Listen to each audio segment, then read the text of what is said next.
Hello, everyone. Welcome to the Newsbrowse News broadcast.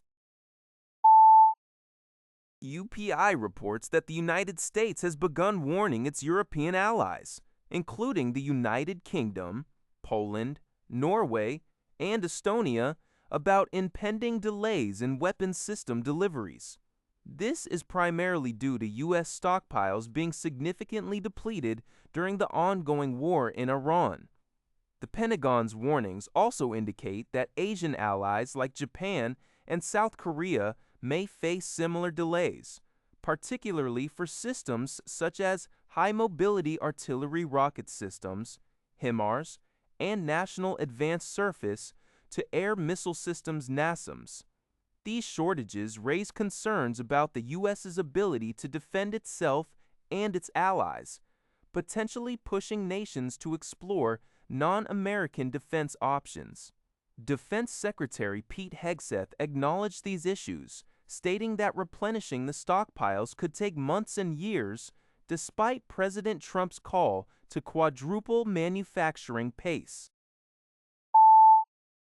An Iranian general has warned that more fighting with the United States is possible following President Donald Trump's rejection of Iran's most recent peace proposal, UPI reported. Brig. Gen. Mohammad Jafar Asadi, spokesman for Iran's military headquarters, stated that surprise measures are planned for the enemy because the U.S. has not been committed to past promises. Meanwhile, President Trump, speaking in West Palm Beach, Florida, suggested that the U.S. might be better off without a deal, attributing the situation to tremendous discord among Iranian leaders and expressing doubt that Iran could finalize an agreement. Trump also mentioned the extreme options of either making a deal or blasting the hell out of them and finishing them forever. Iran maintains its control over the Strait of Hormuz, a point of contention with Trump's repeated demands for its full openness. Deputy Foreign Minister Qasem Gharibabi reiterated Iran's belief in interest-based diplomacy and stated that the ball is in America's court regarding the path forward.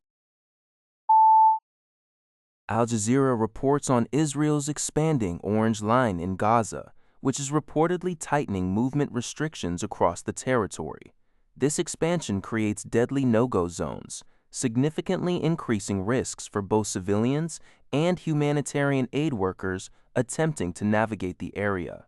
The report highlights how these invisible boundaries are effectively fragmenting the Gaza Strip, making daily life and aid delivery increasingly perilous.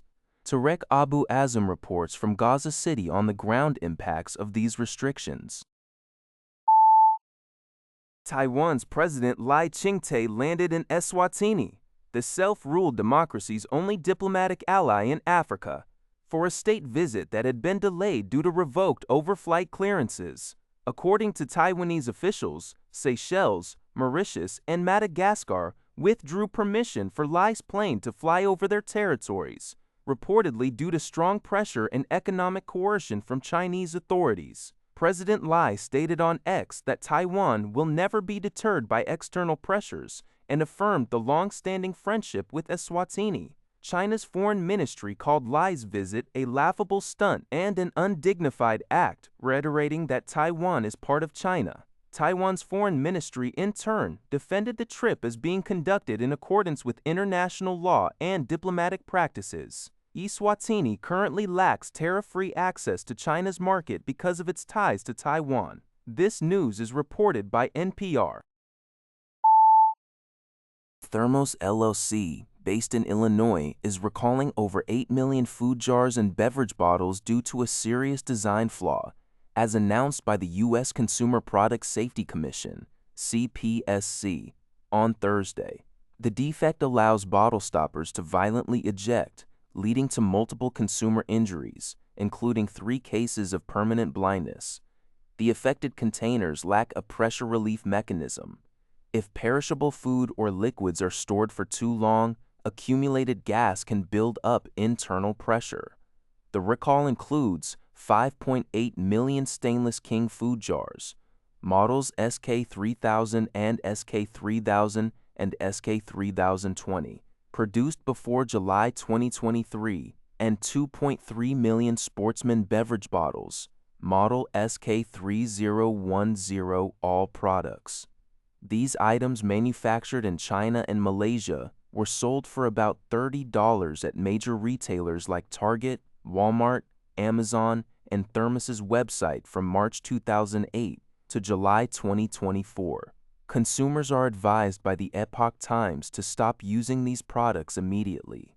For SK3000 and SK3020, users can discard the old stopper, provide a destruction photo, and receive a new pressure release stopper free. For SK3010, the entire bottle needs replacement, and consumers should contact Thermos for a prepaid shipping label. That's all for this video. Thank you for watching. See you in the next video.